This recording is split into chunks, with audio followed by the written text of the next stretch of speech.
Hello, my friends, Evolutionary Energy Arts family. So, I've been meaning to do a video like this for a long time, and the need has really become apparent in recent days and just some conversations with some friends and stuff. Because it makes me realize in the West, there's so many people that are just completely unaware of some basic Eastern philosophies. And being so unaware, perhaps they are really missing out on a big part of the picture. Because when you go through Western philosophy and Western thought exclusively, there's so much that is missing unless you're going into those things we term the quote unquote the occult, the hidden stuff. Now then we find a lot of the same philosophies that are abiding in the Eastern world. So in and of itself, the ego, what is the ego? I mean, how many people really know what the ego is? I mean, most people are operating with the belief set that they are the ego, and they don't even recognize that, in the way they operate in the world, that they're operating 100% on ego. And that is something that leads to the susceptibility to being manipulated if you don't know who you truly are, or what you even are. And there are many that have spent their entire lifetimes going within and searching. And obviously in this world with, the way that it's constructed, we don't have time to go within typically in the Western world because we're just all about the ego, survival. We're all concerned with, how do we take care of our physical bodies, our family's physical bodies, and just provide. So the ego is an identity of our own construction, an identity which is false. And so, this is a basic tenet of Buddhism and also Hinduism and so many other philosophies out there that originate in the Eastern world. And the ego is formed all through basically our interaction with others in our early years. So, well, what is ego? Well, the Latin meaning is self or I. One of three major parts of the personality, operates on the principle to get to the demands of our id met. Our ego develops between 2 and 3 years old, inflated feeling of pride and superiority, and it's formed by past experiences of reality in this life. So we could look at it from a psychological, Jungian, Freudian point of view, and you see at the conscious level, if we look at the iceberg, ego, executive, mediating between id impulses and superego inhibitions, testing reality, rational, operating mainly at a conscious level, but also at a preconscious level. And here we see the superego, preconscious level, ideals and morals, striving for perfection, incorporated from parents, becoming a person's conscience, operating mostly at a preconscious level. And then we have the id, the base, the root of the iceberg down here under the water. The basic impulses, sex and aggression, seeking immediate gratification, irrational and impulsive, operating at unconscious level, and sometimes, unfortunately, taking control of us and operating at a very conscious level in some beings. But how could we really discover who we really are? One of the best analogies that comes to mind right now is video games. I think that's an analogy that we can all relate to. As we look at the characters or avatar, so another thing that has exposed us to these Eastern concepts in so many ways has been the movies out there. And as we know, Avatar was a huge movie. And it showed that consciousness can't transfer from one body to another. And so when you look at the character in the game, he might look like that, but who is the real self? Well, he might be that right there. And it might be past his bedtime. And he might be, playing a video game he's not even supposed to play. But I think that this is really actually a really good analogy in so many ways as to what the ego is and the self, even though, it could be the other way around as far as which one is more grander, more powerful than the other. In fact, perhaps exact opposite. This book was a book that I got when I was a teenager, and it really impacted me because it was very foreign to a Western mind. Even though I had delved into some things, I mean, since the time I was maybe 11 or 12, I was familiar with karma and a lot of Eastern approaches to things, but I was still mostly rooted in the West. And so this is the science of self-realization. So self-realization, that sounds kind of crazy. How do you realize yourself, right? It's just one of those terms that hit you. How does it hit you, Cindy? Self-realization is kind of complicated to me. It's one of those aha moments. Yeah. And how many of us really know ourselves? So this is a guru that teaches self-realization. And the genuine guru is God's representative. And he speaks about God and nothing else. Because when you understand the bigger picture and the ultimate teaching, which the greatest mystery teaching of all, it boils down to an all Eastern thought, all Eastern philosophy, really. When it all comes down to it, it's that all are one. And it's about unity consciousness. And so we have been living, again, we could relate it to living in the solar plexus chakra, which is all about the ego. It's the I am center. It's the realization that, hey, I'm in here. I'm in the world. I am apparently a separate being, having my own experiences. I am, and you are. Zeke's over there by the door, lying down comfortably. He appears to be separate from me, but is he really? And are all things really part of one in almost unimaginable unity of consciousness? As we know from quantum physics, Cindy and I are about a foot apart right now. So there are basically molecules of hers interacting with mine right now, as our bodies expand outwards. There's multiple layers to the energy bodies. And, truly, we are never really separate one from the other. And we know this through our distance energy work, which we've been able to do so successfully, thanks to quantum entanglement. And that's how things do work, and how science is finally catching up to the spirituality that we've had taught mostly in the East, but also in the Western mystery tradition. So that which does not die is the Atman. You are that Atman, which is all pervasive. So again, we could go back to like our analogies with, let's jump over to here, the character.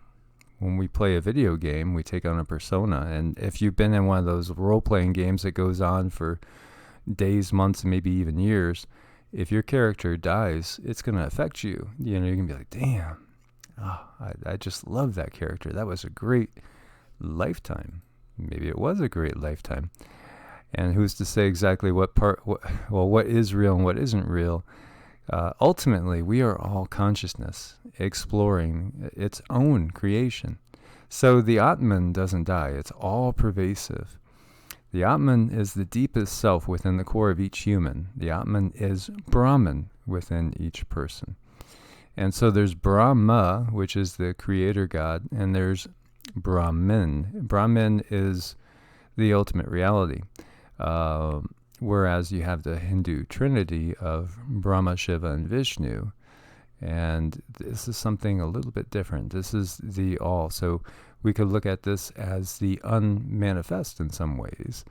Atman is not the individual soul. Rather, each person is a divine reality, a divine spirit that everything shares.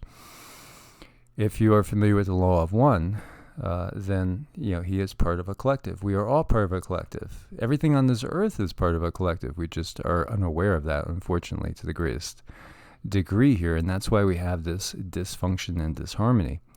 the Upanishads, which has so much wisdom in it. And every time I go into it, I'm hit with it, thinking, I just wish people that have enjoyed things like the Song of Solomon and, some parts of the Bible that are more beautiful perhaps than some of the others would read the Upanishads, because the beauty in there is just amazing, and the overall teachings of truth are so clear and just right there for you. That's what's different, is that truly these are not so much about, this story and that story, this parable and that parable. They have parables in them, but all the parables are teaching you how to become self-realized, how to understand who you are, who am I and what is my place in this world. And, that's the difference, because it's a beautiful thing to see it so divinely inspired and so simply laid out there. The Upanishads teach it's true to say that I am God, because for the person who understands reality at the deepest level, everything is God. And when we realize this, then we understand some of Christ's teachings, and we understand what he was saying when he said, I and the Father are one, and they went to stone him, because he's saying, I am God. And yet we were taught that, well, he is, but we're not. But how could they let you know? And think of the history of the church again. It's all about control. It's all about controlling, the minds, the bodies, the hearts. If you think, that the church controls your afterlife, and that if you do something wrong, you're going to be sent off to hell to burn forever, then you will do your best to make sure you make that church happy and it has power over you. Now, when Christ said, I and the Father are one, he did also say that greater things you will do than I did. How could that possibly be unless he's talking about this? And this is the teaching he is imparting. Atman, when experienced fully, is identical with Brahman. Atman, like Brahman, is divine, holy, and timeless. Now we see from reincarnation to self-realization. So reincarnation, what keeps us in this loop is our desires and our karma. So our acts do have weight, and they can and will affect what happens to us as we move forward. That's why, again, it's pretty simple, that do unto others is really a simple thing, as you would want others to do unto you. And the key to self-realization is going within. You have to experience it. And that's the thing about Gnosis and Gnostic Christianity and why it was persecuted. Because there's no hierarchy. You don't have to go through a priest. You don't have to go through a church. You don't have to tithe 10%. You don't have to give your power away. No, it's just about going within. And everybody's experience is valid. So nobody has to, or has the right really to push their experiences on another. And, you don't have to do any particular acts. There is no particular dogma. Your path to self-realization might be slightly different than somebody else's. And so one of the goals is that realization, which will lead to getting off of this wheel, which has us kind of on a limited frame of experience, where we're just repeating the same grades in a sense, instead of graduating. So the lesson of time, karma. When a bird is alive, it eats ants. When the bird's dead, ants eat the bird. Time and circumstances can change at any time. Don't devalue or hurt anyone in life. You may be powerful today, but remember, time is more powerful than you. One tree makes 1,000,000 matchsticks, but only one match is needed to burn 1,000,000 trees. Very, very true. That's deep. But it's also, we have to think about every action, every word. Why would you ever put anything out there negative and think something positive is going to come out of it? It's not rational. And that's actually coming from a different place. That's coming from the dark energies that are always around us, trying to get us to go down a dark road, because they have, and they're stuck. And there are many beings that are stuck in the astral realms. We've seen them. Cindy and I have both experienced them all our lives, and she sees them more often, more clearer than I do. But yeah, because of their actions, many beings get stuck, and they're in very much what the ancient Jews would call Sheol, which is also like what the Greeks, had, and the Romans had thought about as being kind of that Hades. It's not necessarily a hell, but a shadowy place. A place where you, for the most part, you're not able to fully realize yourself, and spirits have a tendency to get stuck there.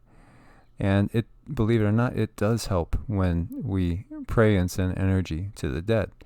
That's something else. And it does actually help even benevolent beings when we send positive energy and thoughts to benevolent beings in higher planes of existence, because they could take that energy and send it back to us and amplify it.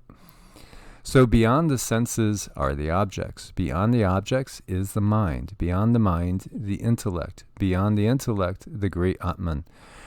Beyond the great Atman, the unmanifest. Beyond the unmanifest, the Purusha. Beyond Purusha, there is nothing. This is the end, the supreme goal. And so it's heading back into the void, so to speak. So what did Jesus mean when he said, I and the Father are one? Again, it's clear. He's talking about, he is a self-realized being. He understands who he is. The power comes in and through him because he understands who he is. And when there was a multitude around him and one lady just snuck up to touch him because she knew all she had to do was just touch him and the energy would heal her. And he felt it because he felt the energy go out of him because of her belief. And she was healed. Excuse me, guys. So Jesus said, seek ye first the kingdom of God. And when asked, where is that kingdom? Jesus replied, the kingdom of God's within you. So why are we expecting, anything else? It's to be cultivated. It's in us right now, as is Source. God, Source, Prime Creator, is in every single one of us right now. It's a choice to cultivate it. So you are the Atman. And that equals the Brahman. The Upanishads insist that Brahman is something that can be known, not simply believed in, experienced. And that is exactly what the Gnostics said. Gnosis.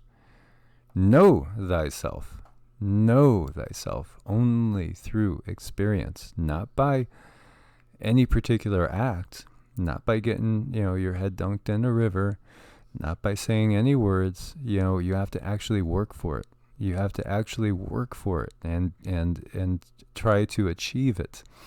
And it takes hours. It takes years. It takes lifetimes. And so it's so much easier to think all I have to do is, say one word and do one little act, and then I'm fine. So, John 14:12, I assure you, the one who believes in me will also do the works that I do, and he will do even greater works than these, as he returns to Source. And we see echoes of the Katha Upanishad. Echoing the famous lines from the Katha Upanishad, Krishna continues, and this is from the Mahabharata, he who thinks that this slays, and he who thinks that this is slain, both fail to perceive the truth. This one neither slays nor is slain. It's never even born, nor does it ever die. It is unborn, permanent, and eternal. It is not slain when the body is slain. And then, just as discards worn-out garments and puts on others that are new, even so does the embodied soul cast out worn-out bodies and take on others that are new.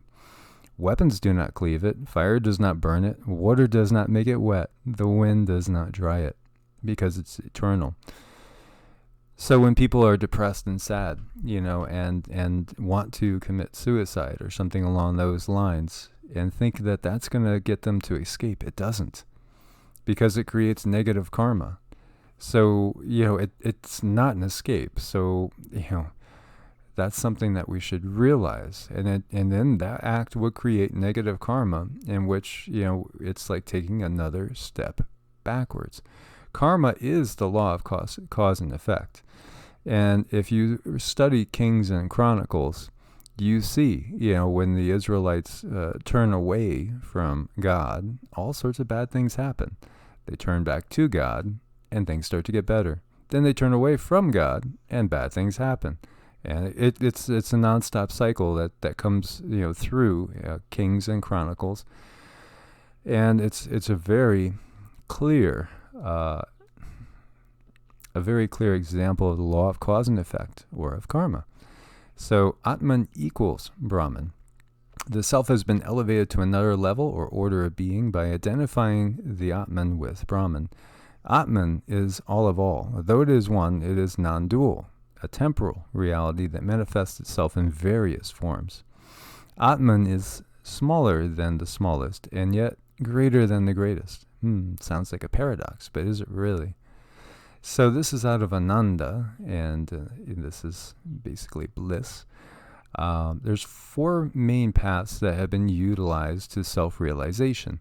Karma Yoga, and that's the path of action. So, that's, as you see here, they give Mother Teresa and Gandhi as famous examples of Karma Yoga yogis, and there will be those who find fault with Mother Teresa and Gandhi, as people will always find fault with pretty much everything. At some point, some will, but it's the path of action. So by doing good deeds, selfless acts, you start to develop that inside you and grow that love for others inside you. So this is one of the paths. Bhakti is the path of devotion. And bhakti can be blissful. Singing songs, doing mantras, it can lead to a beautiful sense of bliss and oneness that honestly I've felt to such a degree that it truly was a life changer for me. And then we have Jnana Yoga, which is the path of wisdom through knowledge. And so this is studying, but also going within. And then we have Raja Yoga, which combines all of those, but focuses mostly on meditation. And this was the first one that I was exposed to and studied. And so here, I got some links for you guys so you could look into it. And Patanjali, who wrote the Yoga Sutras, which me and Cindy have been going through again, and are full of just amazing divine wisdom, best to be sampled in small doses. It's like reading the Tao Te Ching. You read a stanza and just meditate on it for the day, and then read another one. And there's biblical scriptures that are done, like 365 scriptures for a year, things like that. It's best digested that way. And so, there's different paths, and each one is unique to the individual. Kriya Yoga, and this was taught by Yogananda. Yogananda, very, very much beloved. And so Kriya Yoga comes from the Sanskrit verbs Kri and Ya. Kri means all activities, all actions, and Ya means the source of all activities. Thus, Kriya means the remembrance of the inner invisible self, the soul, the real performer, the real doer of the actions. And again, I think the best analogy we could have for most people to relate to is the one that is actually playing the game instead of the one that was the perceived self in the game. We have forgotten that we're actually in here playing a game, in a sense. And it's all about how we react. So again, self-realization is a term used in Eastern religions, yoga philosophy, psychological theories, and other spiritual schools of thought. It denotes a state in which the individual knows who they truly are and is fulfilled in that understanding. So it's all about finding the source that lies within you. And, this is, I'll have these links for you guys. This is some of Yogananda's thoughts on self-realization, which is beautiful. And so I have some PDFs for you too, if you want to delve into that. Again, the clearest analogy is as if, are we the player of the game, or are we the one in the game? So when we identify with the ego, the little self, we are identifying with that avatar, that character that's in the game. And as we know, many adults can get caught up in these games too, and we do get caught up in this game. We have forgotten who we really, really are. And each one of us is playing our own unique version of this game. We're all in this matrix playing our own unique version of this game, even though we're playing this, side by side with the other. And then the ultimate reality is that there is no other. The other is you as well. And that changes everything. Self-realization means to know the truth through yourself and not through others. By seeking God first through self-realization, all things, strength, power, prosperity, wisdom, health, and immortality will be added unto you. So you are to embrace your own unique journey, not necessarily take things at face value from somebody that lived thousands of years ago. It's okay for you to go explore on your own. You could have your own unique thoughts, your own unique experiences. You don't have to take on the mindset of somebody else's. Go ahead and be your own individual. That's a beautiful thing. Do you not think so? Oh my gosh, it's such a beautiful thing. And when you have one of those self-realizational moments, it's like, it's powerful and it's beautiful. And, I've had a few, and it's helped me kind of cope, actually, like with who I am. Most definitely. And it changes everything. Your entire perspective is changed. When you realize, that, hey, I'm not doomed to hell. I'm not, damned because I was born into the flesh. It's okay for me to be different. It's okay for me to define my own path. It's okay for me to define who I am. That is so self-empowering. And if the world would do that, perhaps we could wake up out of this God's spell that we've been under and recognize the manipulation that has led to the conditions that we see in the world right now, where a few are enforcing their vision on the many. So it's time for each one of us individually to take back our own power by going within and then recognizing the underlying unity that underlies everything. Yeah, it's a beautiful thing, and it's very empowering. So my friends, as always, thank you for your support on Ko-Fi and Patreon. Like, share, subscribe. God bless, and namaste. Namaste.